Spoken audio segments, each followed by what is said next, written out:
Welcome to future vision study centre. நம்ம இன்றைக்கி என்ன பார்க்க போகிறோம் அப்படின்னா, யூஜி டெட் ஃபிசிக்ஸில் யூனிட் 1 மெக்கானிக்ஸில் லாஸ்ட்டாக இருக்கிற எஸ்கேப் வெலாசிட்டி, கிராவிடேஷனல் பொட்டென்ஷியல், அப்படி கிராவிடேஷன் லாஸ், இந்த டாபிக்குள்ளே அடுத்த இருக்கிற escape velocity and gravitational potential அப்படிங்கிற இந்த டாபிக் தான் பார்க்க போகிறோம்.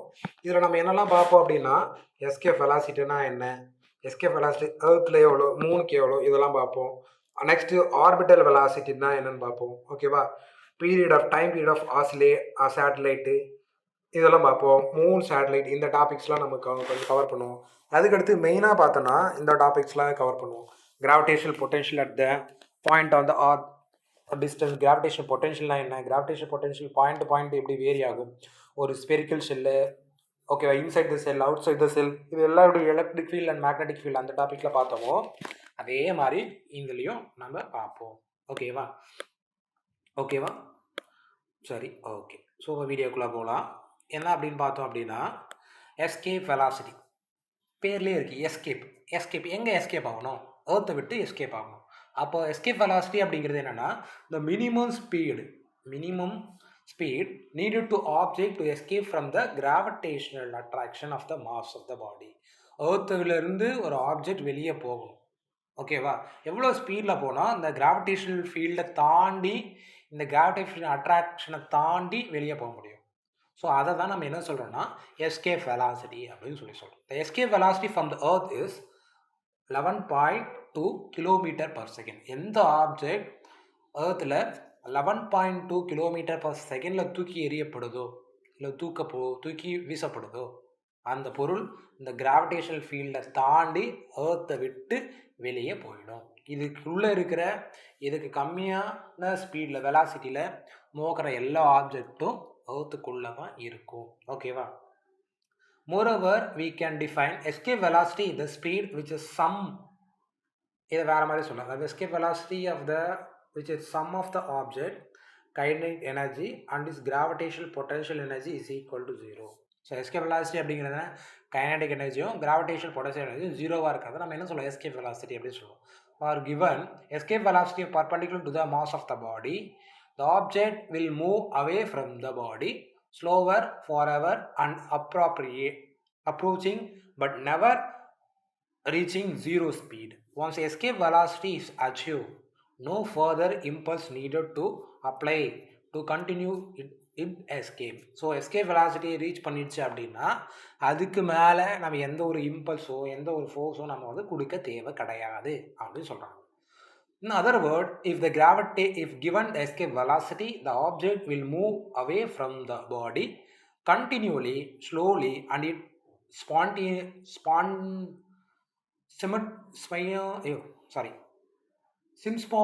symptomatically approach zero speed of the object. Distance approach infinity, never to return. இது என்ன ஆகும் அப்படின்னா, ஆப்ஜெக்டை நம்ம எஸ்கேப் வெலாசிட்டி தாண்டி ஒரு ஆப்ஜெக்டை தூக்கி வெளியே வச்சுட்டோம் அப்படின்னா, வெளியே போயிடுச்சு அப்படின்னா, அந்த ஆப்ஜெக்ட் மேலே எந்த ஒரு ஃபோர்ஸும் கொடுக்காம நம்ம அந்த ஆப்ஜெக்டை ஏர்த்துக்குள்ளே என்ன பண்ண முடியாது, கொண்டு வர முடியாது அப்படின்னு சொல்கிறோம். ஓகேவா, ஏன்னா எஸ்கேப் வெலாசிட்டிங்கிறதே அதான். ஸோ ஒரு ஆப்ஜெக்ட் இருக்குது, அந்த ஆப்ஜெக்ட்டுக்கு நம்ம ஒரு ஃபோர்ஸை கொடுத்தோம், அந்த ஃபோர்ஸால் அந்த ஆப்ஜெக்ட் வெளியே போயிடுச்சு. ஒரு வெலாசிட்டி கொடுத்தோம், அந்த வெலாசிட்டியால் அது கிராவிடேஷனல் ஃபீல்டை தாண்டி ஆப்ஜெக்ட் வெளியே போயிடுச்சு அப்படின்னாலே அதை வந்து திருப்பி என்ன கூட பண்ண முடியாது, ஒரு ஃபோர்ஸை கொடுக்காம நம்மளால் என்ன பண்ண முடியாது, உள்ளே கொண்டு வர முடியாது. கிராவிட்டி என்ன பண்ணணும்னா தடுக்கும். கிராவிட்டி விட்டு வெளியே போனதை இதுதான் கிராவிட்டின்னு வச்சுக்கோங்க. இது ஏர்த்து, இது சுற்றி இருக்கிறதா கிராவிட்டி. இந்த கிராவிட்டி விட்டு வெளியே போன இந்த ஆப்ஜெக்டை எந்த ஒரு எக்ஸ்டர்னல் ஃபோர்ஸும் கொடுக்காம, எந்த ஒரு ஃபீல்டும் கொடுக்காம இந்த ஃபீல்டுக்குள்ளே கொண்டு வர முடியாது இல்லையா. ஸோ அப்போ இது ஒரு ஆப்ஜெக்டாக நிற்கும். ஸோ அப்போ F is equal to Gm/m/x². R² பதிலாக இங்கே என்ன பண்ண போகிறோம், x² அப்படின்னு சொல்கிறோம். ஓகேவா, so here the work done by an object against the gravitational field when moving at a distance of dx in upward direction. அப்போ dw is equal to work done, G is equal to capital M small m by x² dx. x².dx work done தான். So அப்போ work பண்ண போகிறோம்.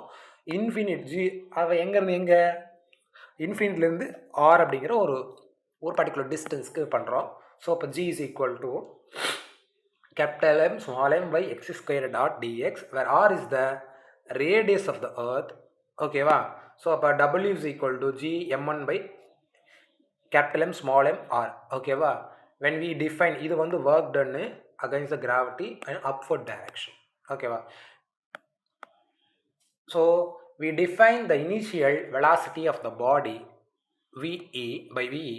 The initial kinetic energy of the body mass m is defined as என்ன எழுதிக்கலாம்? kinetic energy KE is equal to half m escape velocity square. So அப்போ ரெண்டுமே இது kinetic energy work. So kinetic energy work equal தானே. இதுதான் kinetic energy law of kinetic energy theorem, energy work theorem, இதை நம்ம பார்த்துருப்போம். therefore the equilibrium, so of kinetic energy, so g capital M small m by r, capital M small m by r இது relation. இதுலேருந்து நம்ம என்ன கண்டுபிடிக்க போகிறோம்னா escape velocity கண்டுபிடிக்க போகிறோம். ஸோ இது சால்வ் பண்ணோம் அப்படின்னா நமக்கு என்ன கிடைக்கும் பாருங்கள், எஸ்கேப் வெலாசிட்டி கிடைக்கும். So VE square is equal to 2mg by r. So E is equal to root கொண்டு போயிட்டோன்னா 2mg by r. So g is equal to small g is equal to நமக்கு தெரியும் mg by r square. So VE is equal to root of என்னன்னு எழுதிக்கலாம் 2g by r square r அப்படின்னு எழுதிக்கலாம். இதில் ஒரு r cancel ஆகிடுமா? So அப்போ நமக்கு என்ன ஆகிடும், or V is equal to என்னென்னு எழுதிக்கலாம் root 2g by r அப்படின்னு சொல்லியிருக்கு. இதில் ஒரு r, இது மட்டும் g ஆகிடும், கரெக்டாக இது g ஆகிடும். So root of 2g by r, 2gr. V is equal to root of 2g by 2gr, 2 by கிடையாது 2gr. ஸோ escape velocity எதுக்கு ஈக்குவலாக இருக்குமா? கிராவிடேஷ்னல் ஃபீல்டு, கிராவிட்டிக்கும் எர்த்தோட ரேடியஸ்க்கும் ட்வைஸ் கிராவிட்டி ரேடியஸ் அதோட ரூட்டுக்கு எஸ்கேப் வெலாசிட்டி ஈக்குவலாக இருக்கும். அவ்வளோதான். The escape velocity is independent of the object of the mass. மொதல் விஷயம். Next, if the radius of the planet or a star a fixed mass m get very small, the escape velocity of the object in the surface can be exceed by the speed of light. This will be happening the radius goes below the circle radius RC. So RC is equal to 2mg divided by c square. ஓகேவா? நமக்கு தெரிஞ்ச radius of circle இதை விட அதிகமாக இருந்துச்சுன்னா அப்போ இந்த ஃபார்முலாவை நம்ம மாற்றி எழுதுப்போம். ஓகேவா? when the object collapse below the circle radius, it be black hole from which nothing or not even a light can escape. This is a critical radius of the sun about 3 km, while with circle radius of the earth is 5 cm. So இதுதான் அதுக்கான distance நம்ம பார்த்துக்கிறோம். Okay, circle radius சன்னுக்கு பார்த்தோன்னா 3 km, எர்த்துக்கு பார்த்தோன்னா 5 cm. இதுதான் circle ரேடியஸாக நம்ம வச்சுருக்கிறோம். ஓகேவா? ஓகே, நெக்ஸ்ட்டு பார்த்தோம் அப்படின்னா இந்த escape velocity, on the earth சர்ஃபேஸில் எஸ்கேப் வெலாசிட்டி எவ்வளோ இருக்குன்னு சொன்னோம். நமக்கு ஃபார்முலாவை கண்டுபிடிச்சோம், வேல்யூவே நமக்கு தெரியும் 11.2 km/s. ஓகேவா? 11 ஞாபகம் வச்சுக்கோங்க. ஓகேவா? 1. So V is equal to root of 2gr. So இதை வச்சு நம்ம கண்டுபிடிப்போம். இது ரொம்ப இம்பார்ட்டண்ட்டான வேல்யூ, எஸ்கேப் வெலாசிட்டி ரொம்ப இம்பார்ட்டண்ட். ஸோ ஞாபகம் வச்சுக்கோங்க. ஓகேவா? இது நம்ம யூஸ் பண்ணுவோம், நிறைய ப்ராப்ளம்ஸில் யூஸ் பண்ணுவோம். ஓகேவா? Escape velocity of the moon. Escape velocity of moon எவ்வளோ பார்த்தோம் அப்படின்னா 2.4 km/s. எஸ்கேப் வெலாசிட்டி வந்து 2.4 km/s. இதுவுமே அதே சேம் ஃபார்முலா தான் கொண்டு வந்திருப்போம். Okay, we know that the value of g at the moon is 1/6 term of earth radius. radius of the moon வந்து எவ்வளோன்னா, இது ஞாபகம் வச்சுக்கோங்க வேல்யூ. ஸோ 1737400, 1737400 ஃபோன் நம்பர் மாதிரி ஞாபகம் metre. So putting this value, so நமக்கு என்ன கிடைக்கும் 2.4 km/s. மூணுக்கு இது, எர்த்துக்கு எவ்வளோ 11.2 km/s. ஸோ இந்த ரெண்டுத்தையும் ஞாபகம் வச்சுக்கோங்க, ரொம்ப இம்பார்ட்டண்டானது, மிஸ் பண்ணிடாதீங்க. நெக்ஸ்ட்டு பார்க்க போகிற டாபிக் தான் ஆர்பிட்டல் வெலாசிட்டி. எஸ்கேப் வெலாசிட்டி ஒன்று படித்தோம் சார், இது என்ன சார் ஆர்பிட்டல் வெலாசிட்டி. வாங்க கற்றுக்கலாம். The velocity which the satellites revolving around the planet is called orbital velocity. Earth சுற்றி சேட்டலைட்ஸை சுற்றுது இல்லையா, அது சுற்றக்கூடிய பாதை தான் நம்ம என்ன சொல்கிறோம் ஆர்பிட்டல் வெலாசிட்டி அப்படின்னு சொல்கிறோம். ஓகேவா, velocity which is the satellite revolving around the planet is called orbital velocity. ஒரு ஆர்பிட்டில் சுற்றிட்டு ஒரு ஸ்பீடில் சுற்றிட்டு வந்துட்டு இருக்கு இல்லையா, அதுதான் ஆர்பிட்டல் வெலாசிட்டின்னு சொல்லுவோம். Consider the satellite mass m moving around the earth orbit capital R and let mass capital M on the mass of the earth. V0 is the orbital velocity of the satellite. We know necessary centripetal force Fc acting on the satellite. It provides the gravitational force attraction of the satellite. The gravitational orbital is escape ஒன்றும் இல்லை, இதுதான் earth. இந்த சென்டர்னு வச்சுக்கோம். இதுக்கு ஒரு radius இருக்குது, எல்லாமே இருக்குது. earth இது. இந்த ஏர்த்துலேருந்து என்ன பண்ணியிருக்கோம், ஒரு பர்டிகுலர் டிஸ்டன்ஸில் இந்த சேட்டலைட் சுற்றுது. இதான் சேட்டலைட். அப்போ இதுக்கு ஒரு மாஸ் இருக்குது, ரேடியஸ் இருக்குது, இதுக்கு ஒரு மாஸ் இருக்குது. கரெக்டாக இது இப்படி சுற்ற போகுது. இப்படி சுற்றுதுன்னா இது ரெண்டுத்துக்கு நடுவில் ஒரு ஃபோர்ஸ் இருக்குமா, சென்ட்ரிஃபியூஜல் ஃபோர்ஸ் இருக்குமா. கரெக்டாக எஃப்சி சென்ட்ரிஃபியூஜல் ஃபோர்ஸ் வந்து நமக்கு இருக்கும். ஸோ அதை வச்சு தான் அப்படியே சுற்றிட்டே வரப்போகுது. கரெக்டாக. So the circle or orbital spherical case orbit can be generally ellipse hyperbola in case of object which mainly defined as the planet gravitation but not captured. Setting the gravitation force from the universal gravitation law equal to the repeated centrifugal force while differential. So நமக்கு தெரியும், நம்ம ரெண்டு ஃபோர்ஸை நம்ம வந்து equate பண்ண போகிறோம். என்ன ரெண்டு ஃபோர்ஸ்? ஒன்று earth gravitational force, next centrifugal ஃபோர்ஸை ஈக்குவேட் பண்ண போகிறோம். நமக்கு எஃப்ஜியோட வேல்யூ தெரியும். என்னது? நமக்கு இந்த கிராவிடேஷனல் ஃபோர்ஸ் எஃப்ஜியோட வேல்யூ mv²/r அப்படின்னு சொல்லி தெரியும். நம்ம ஒரு ஃபார்முலா கண்டுபிடிச்சிருப்போம். அதிலிருந்து வெலாசிட்டி ரேடியஸை வச்சு. Next centrifugal force gm/m².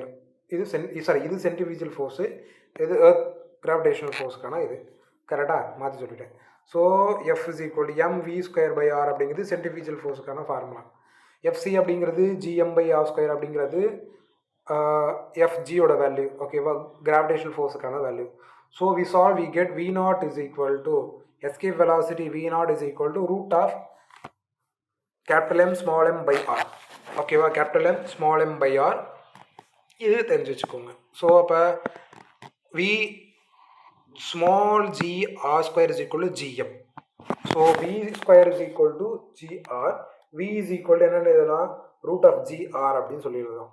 So this is the defined as the orbital velocity. V is equal to capital small g into r, root of small g into r. அப்போ V0 is equal to root of gr. Okay, putting the value of g and r. So அப்போ 9.8 g ஓட value, 6.4 into 10⁶ அப்படிங்கிறது என்னது radius. கரெக்டாக. So அது என்ன சப்போனா V0 escape velocity V0 is equal to என்ன வந்துடும் 8 km/s. This required orbit velocity to launching the satellite in the space. So இதான் நிலைநிறுத்தக்கூடிய வெலாசிட்டி. இந்த 8 km/s சுற்றினா தான் சேட்டலைட்ஸ் வந்து ஒன்று அந்த ஆர்பிட்டல் வெலாசிட்டியில் சுற்றிட்டே வந்துட்டுருக்கும். ஓகேவா, இது தெரிஞ்சு வச்சுக்கோங்க. ஆர்பிட்டல் வெலாசிட்டி இது ரொம்ப இம்பார்ட்டன்ட். ஸோ அப்போ condition of satellite, the conditions for launching the artificial satellites. So என்னென்ன கண்டிஷன்ஸ்லாம் இருக்குதுன்னு சொல்லி பார்க்கலாம். when V0 is equal to root of gm/r, the satellite goes a circular orbit. Orbit என்ன பண்ணுங்க, சர்க்குலர் ஆர்பிட்டில் சுற்றும். இதோட அதிகமாக இருந்துச்சுன்னா, but less than the escape velocity, escape velocity விட்டு லெஸ் தெனாக இருந்துச்சு அப்படின்னா the satellite goes elliptical. Escape velocities விட லெஸ் தெனாக இருந்துச்சுன்னா orbital velocity, that object should be goes in a elliptical orbit. when V0 that means escape velocity, V0 அப்படிங்கிறது orbital velocity of satellite take a parabola path, the escape velocity to infinity. So escape வெலாசிட்டி இன்ஃபினிட்டியாக இருந்துச்சுன்னா இது வந்து parabolic பாத்தை create பண்ணும். when V0 orbital velocity, ஓகேவா, satellites என்னவாகும், பேராபோலிக் பாத்தில் சுற்றும். ஏன் இந்த மாதிரி டிஃப்ரெண்ட் ஏன்னா நம்ம எந்த பாத்தில் சுற்றணுன்னு பொறுத்து தான் அந்த என்ன மாதிரி ஒரு இடத்துக்கு போய் சேருவோம் அப்படின்னு சொல்லி நம்ம கேல்குலேட் பண்ண முடியும். ஸோ அதையெல்லாம் இந்த கண்டிஷன்ஸ் தேவை. ஓகேவா, நான் நோட் பண்ணி வச்சுக்கோங்க. when V0 is equal to the satellite's hyperparabolic path, the escape velocity to infinity. ஓகேவா, when v naught is ஈக்குவலாக இருந்துச்சுன்னா parabolic path. So parabolic path, escape velocity to infinity. v naught is greater than இருந்துச்சுன்னா satellite hyperbolic path is an escape velocity infinity. இது தெரிஞ்சு வச்சுக்கணும். ரொம்ப இம்பார்ட்டண்டானது, இந்த பாயிண்ட்டை நோட் பண்ணி வச்சுக்கோங்க. ஓகேவா? இந்த வேல்யூஸை நோட் பண்ணி வச்சுக்கோங்க, இந்த ஃபார்முலாஸை நோட் பண்ணி வச்சுக்கோங்க. சூஸ் த ஃபாலோயிங்ஸில் ஒரு டைம் கேட்டிருக்காங்க இது. ஓகேவா? இதில் இருக்கிற ஒரு வேல்யூ எடுத்து. Next time period of satellite. In the time period of satellite, the orbital velocity of the satellite is given v is equal to gm by r, where omega is the angular velocity of the satellite. v is equal to v naught r, இது நமக்கு தெரியும், இங்கே ஏதோ படிச்சுட்டே வராங்க திருப்பி. இப்போ vr is equal to root of gm by r, omega is equal to root of gm by r cube. So omega is equal to 2 pi by t, when t is the time period of the satellite. Omega is equal to 2 pi by t, so t is the time period of the satellite. So அப்போ இதை வச்சு time period இது பண்ணோம் அப்படின்னா நமக்கு என்ன கிடைக்கும்? end of the day t is equal to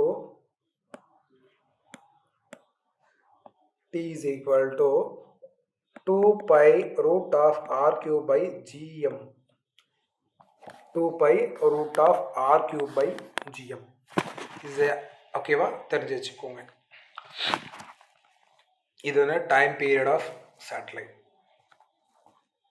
so when h ஆர்க்கு பதில் h ரேடியஸும் ஹெச்சும் இன்க்ளூட் ஆகுது அப்படின்னு சொன்னால் டைம் பீரியட் எப்படி மாறும்?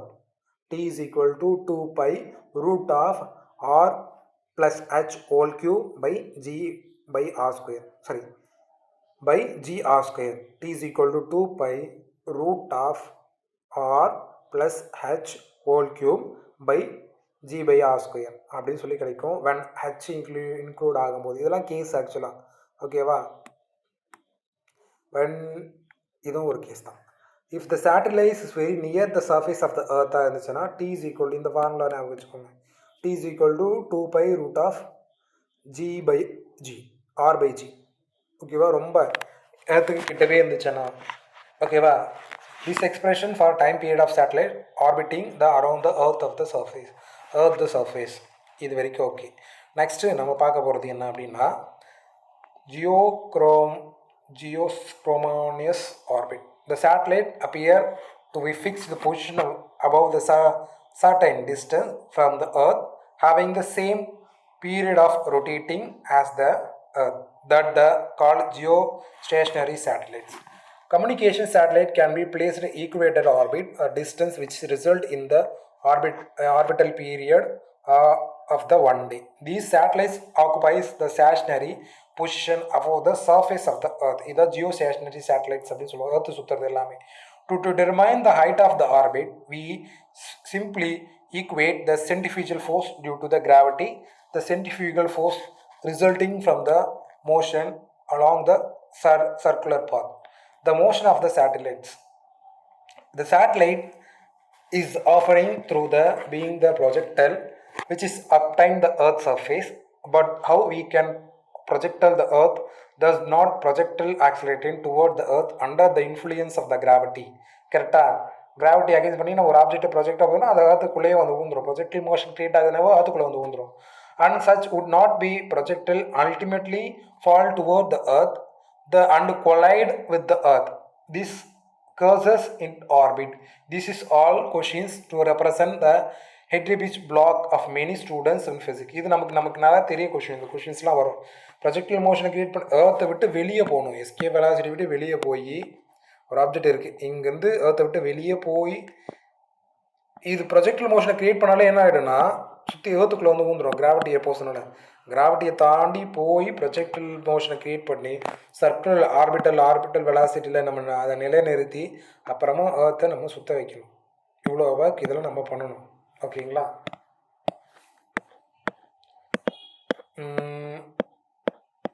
இது அடுத்த பாயிண்டில் பார்க்கலாம். இது வரைக்கும் போதும். இதில் ஒரு ப்ராப்ளம் என்ன பார்ப்போமா? என்ன கொஷின் பார்க்கலாம். To determine the mass of mass where escape velocity of a mass is 5 into 10 to the power of 3 meter per second. Radius of mass is 33.97 into 10 to the power of 5 kg. G is 6.67 into 10 to the power 11. நம்ம என்ன கண்டுபிடிக்கணும்? Mass of the Mars கண்டுபிடிக்கணும்.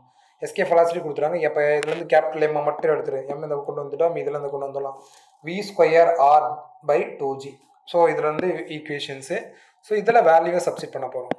So substitute பண்ணால் நமக்கு என்ன கிடைக்கும் பார்க்கலாமா? Substitute பண்ணோம்னா m is equal to v square r by 2G.